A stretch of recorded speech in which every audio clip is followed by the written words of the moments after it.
It's Monday, the 12th of July 2021. Welcome to the Fear and Greed Business Headlines, the business news you need in just 5 minutes. I'm Sean Aylmer. In today's headlines, the economic and financial impact of the surge of COVID cases in New South Wales hits the share market as Sydney faces a prolonged lockdown.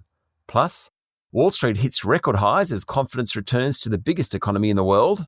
House prices across the country benefit from a COVID premium. And Uber drivers and Airbnb providers attract close tax office scrutiny.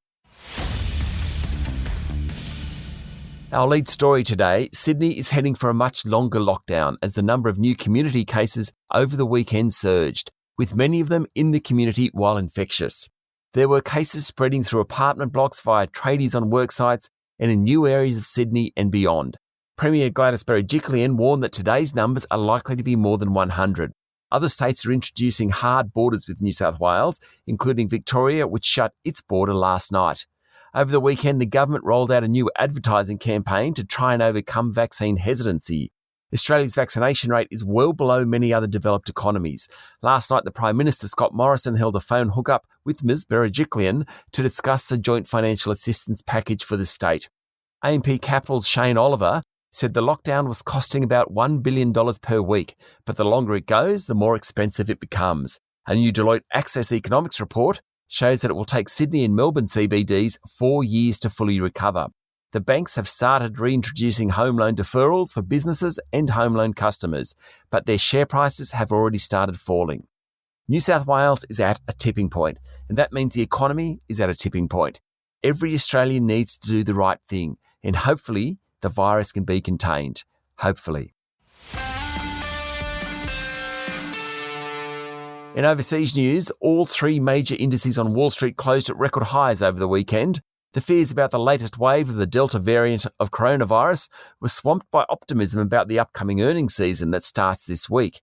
The optimism flowed through to bond markets with the yield on 10-year US Treasury notes jumping.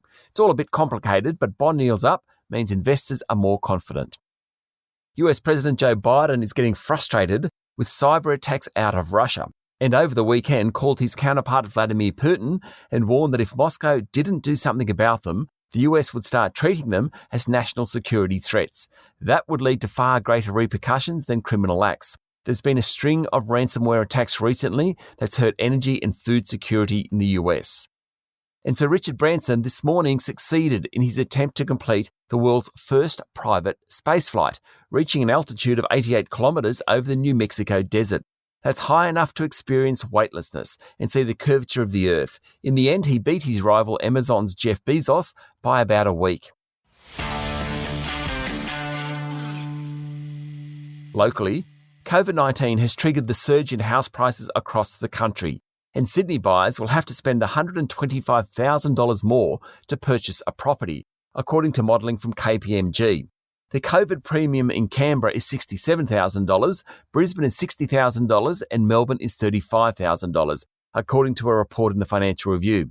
The surge in house prices is a global phenomenon, reflecting lower interest rates around the world as governments support economies. The figures came as some of the heat came out of the Sydney auction market over the weekend. Gas prices in Victoria have jumped to record levels of more than $58 a gigajoule, about 10 times average, driven by a combination of cold weather, lower production and diminishing stores of reserves. The jump triggered calls for the federal government to open up its domestic gas security mechanism. Prices are so high that some manufacturers might find it more economic to close down factories. In New South Wales, prices are closer to $30 a gigajoule and they're $20 in Brisbane and Adelaide. Earlier in the year, they were trading in the $5 to $6 range. Ride-sharing, food delivery and short-term accommodation platforms, such as Uber and Airbnb, will be part of a new anti-tax avoidance reporting scheme from next year. Providers will have to supply information to the tax office for data matching purposes, according to the Financial Review. Australia's cash economy, much of it illegal, is estimated to be worth $50 billion a year. The four major banks have closed, or plan to close, 350 branches last year and this year, as digital banking accelerates and foot traffic falls. ANZ will cut 145 branches, Westpac 80, National Australia Bank 72 and Commonwealth Bank 53. With the exception of ANZ, the banks also offer services via Australia Post. And finally, there's an interesting story in the Financial Review this morning about the surge in Australian wool exports to China.